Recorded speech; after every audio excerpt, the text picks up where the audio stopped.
My wife brushed it off. That's just how she is. She's protective of me. When I called out her best friend's constant insults. After 6 years of swallowing it, I finally snapped. The move I made next didn't just end the friendship. It blew everything apart. The air in the room crackled with a familiar tension, a low hum that vibrated beneath my skin. My wife, Sarah, sat across from me, her expression a delicate mask of annoyance and something else I couldn't quite decipher. Her best friend, Chloe, perched on the edge of the sofa, a smirk playing on her lips as she swirled the wine in her glass. Honestly, Mark, Chloe drawled, her voice laced with honeyed venom. You're being so sensitive. I was just teasing. Teasing. That's what she always called it.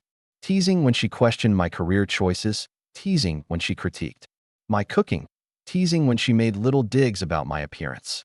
It was a constant drip, drip, drip of negativity disguised as humor. And for 6 years, I had swallowed it, choked it down with a forced smile and a silent prayer for it to stop. Sarah brushed it off. That's just how she is. She's protective of me. When I called out her best friend's constant insults. 6 years. 6 years of biting my tongue, of pretending it didn't sting, of watching the woman I loved dismiss my feelings in favor of maintaining a toxic friendship. But tonight, something was different. Tonight, the drip had become a flood. Chloe had spent the last hour dissecting my new project at work, a project I was incredibly proud of, reducing it to a pathetic attempt to feel important. And Sarah, as always, had sat there, silent, offering no defense, no support. The dam finally broke. Protective. I repeated, my voice dangerously low. Chloe isn't protective, Sarah. She's manipulative and mean, and frankly, I'm sick of it. Chloe's smirk faltered, replaced by a flicker of genuine surprise. Sarah's eyes widened, her hand flying to her mouth. The silence in the room was suddenly deafening. Mark, Sarah gasped, her voice laced with disbelief. Don't talk to her like that. Like what, Sarah? Like she deserves to be spoken to? Because for 6 years, I've treated her with nothing but respect, despite the constant stream of insults she throws my way. And for 6 years, you've let her do it. The words spilled out of me, a torrent of pent-up frustration and resentment. I couldn't stop them, didn't want to stop them. This was it. The culmination of years of silent suffering. You're overreacting, Chloe said, her voice regaining its composure, but I could see the anger simmering beneath the surface. I'm just being honest. Maybe if you weren't so insecure, you wouldn't take everything so personally. Insecure. I laughed, a harsh, bitter sound. That's rich coming from you, Chloe. You tear other people down to make yourself feel better. It's pathetic. The air thickened with animosity. Sarah looked from me to Chloe, her face a mask of confusion and distress. I knew, in that moment, that I had crossed a line I had avoided for years, fearing the consequences. But now that I had crossed it, I felt a strange sense of liberation. Okay, that's enough, Sarah finally said, her voice sharp. Both of you, stop it right now. But I wasn't finished. I had held it in for too long. The words were clawing their way out of me, desperate to be heard. No, Sarah, it's not enough, I said, turning to face her. I love you, but I can't do this anymore. I can't spend the rest of my life being belittled and dismissed by your best friend, and I can't spend the rest of my life with someone who allows it to happen. The words hung in the air, heavy and final. I saw the realization dawn in Sarah's eyes, the understanding that this wasn't just a fight. This was a turning point. The move I made next didn't just end the friendship. It blew everything apart. I walked out. I didn't pack a bag, didn't grab my keys, didn't say goodbye. I simply turned and walked out the door, leaving behind the woman I loved and the life I had built with her. The cool night air hit me like a slap in the face, shocking me back to reality. What had I just done? Had I really just walked away from my marriage? My mind raced, replaying the events of the evening, the years of suppressed anger, the final, explosive confrontation. I knew I couldn't go back, not after what I had said. But the thought of a life without Sarah was unbearable. I wandered aimlessly through the streets, the city lights blurring through the tears that welled up in my eyes. I had no idea where I was going, no plan, no destination. All I knew was that I couldn't stay there, not for another minute. Eventually, I found myself in front of a small, dimly lit bar. The sound of blues music spilled out into the street, beckoning me inside. I hesitated for a moment, then pushed open the door and stepped into the darkness. The bar was almost empty, save for a few solitary figures nursing their drinks. I found a stool at the end of the bar and ordered a whiskey neat. The bartender, a grizzled old man with kind eyes, didn't say a word, just poured my drink and left. Me to my thoughts. I sat there for hours, nursing my whiskey and listening to the music. The blues seemed to echo the sadness in my own heart, the ache of loss and regret. I thought about Sarah, about the years we had spent together, the good times and the bad. I thought about Chloe, about the insidious way she had poisoned our relationship. And I thought about myself, about my own weakness, my own inability to stand up for myself sooner. As the night wore on, the alcohol began to take effect, blurring the edges of my pain. I started to feel numb, detached from the reality of my situation. I was adrift, lost in a sea of regret and uncertainty. Finally, as the first rays of dawn began to paint the sky, I stumbled out of the bar and back into the street. I had no idea where to go, what to do. I was homeless, jobless, and alone. My life, which had once seemed so secure and stable, had been shattered into a million pieces. The next few weeks were a blur. I crashed on friends' couches, took odd jobs to make ends meet, and tried to avoid thinking about Sarah. But it was impossible. She was everywhere, in every memory, every song, every familiar place. I knew I had to do something, had to find a way to move on. But I was paralyzed by fear and regret. I had destroyed my marriage, alienated my friends, and ruined my life. How could I possibly put the pieces back together? One day, while wandering through a park, I stumbled upon a group of people practicing Tai Chi. The slow, graceful movements seemed to draw me in, offering a sense of peace and tranquility. I watched them for a while, mesmerized by their focus and control. On a whim, I decided to join them. I had never tried Tai Chi before, but I was desperate for something to fill the void in my life. The instructor, a kind, elderly woman named Mrs. Chun, welcomed me with a warm smile. The first few classes were difficult. I was clumsy and uncoordinated, struggling to master the basic movements. But Mrs. Chun was patient and encouraging, guiding me through the steps with gentle corrections. Slowly, gradually, I began to feel a shift within myself. The Tai Chi helped me to focus my mind, to calm my emotions, to find a sense of balance and inner peace. It was a form of meditation in motion, a way to release the tension and stress that had been building up inside me for so long. As I continued to practice, I began to realize that I couldn't change the past, but I could control my future. I couldn't undo the mistakes I had made, but I could learn from them.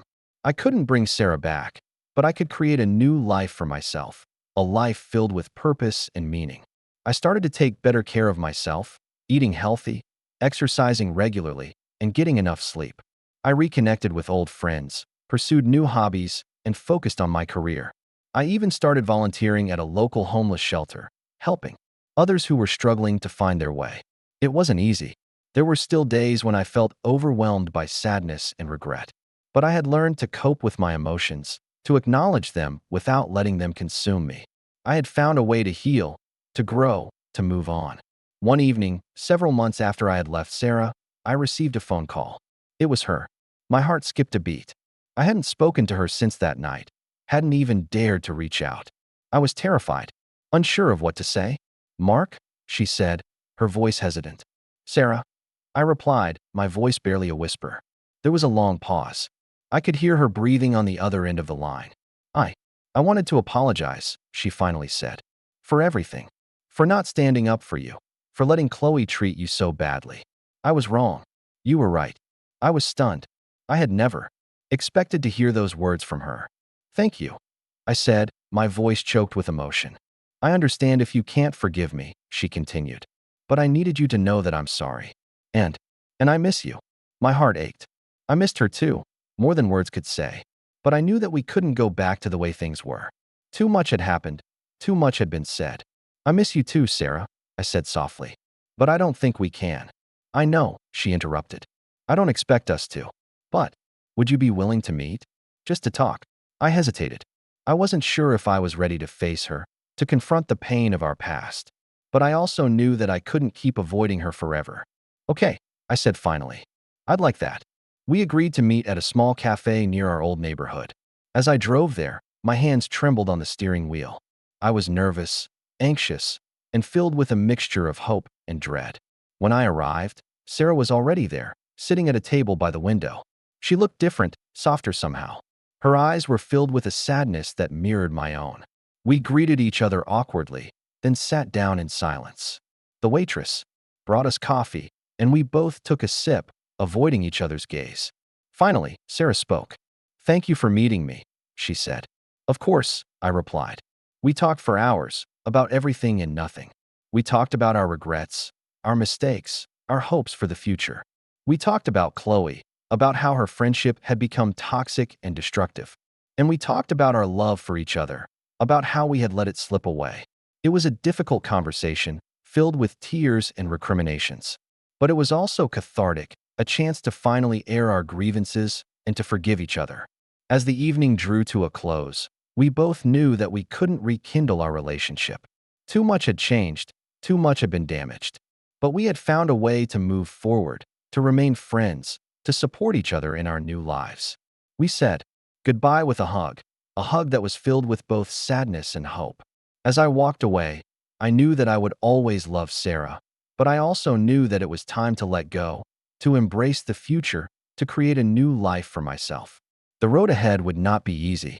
There would be challenges, setbacks, and moments of doubt. But I was stronger now, more resilient, more determined to live a life filled with purpose and meaning. I had learned that it was possible to survive even the most devastating losses, to heal from even the deepest wounds. And I had learned that it was never too late to start over, to create a new beginning, to find happiness again. Years passed. I continued to practice Tai Chi, to volunteer at the homeless shelter, and to pursue my career. I met new people, made new friends, and even started dating again. I never forgot Sarah, but I learned to live without her. We remained friends, occasionally meeting for coffee or a meal. We supported each other through the ups and downs of life, offering advice and encouragement. One day, Sarah called to tell me that she was getting married. I was happy for her, genuinely happy. She had found someone who loved her and appreciated her for who she was. I attended her wedding, and it was a beautiful, joyous occasion. As I watched her walk down the aisle, I felt a sense of peace and contentment. I knew that she was finally happy, and that was all that mattered. I never remarried, but I found love again. Her name was Emily, and she was a kind, intelligent, and compassionate woman. We met at the homeless shelter, where she was also a volunteer. We fell in love slowly, gradually, building a relationship based on mutual respect, trust, and shared values. We were both committed to making a difference in the world, to helping those in need, to living a life filled with purpose and meaning.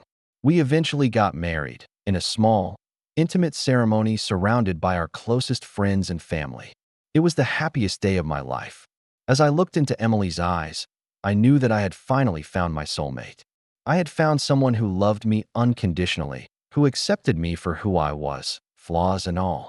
I had come a long way since that night when I walked out on Sarah. I had endured heartbreak, loss, and despair. But I had also learned valuable lessons about myself, about life, and about love. I had learned that it was possible to overcome even the most difficult challenges, to heal from even the deepest wounds. And I had learned that it was never too late to find happiness, to find love, to find your purpose in life. My journey had been long and arduous, but it had also been transformative.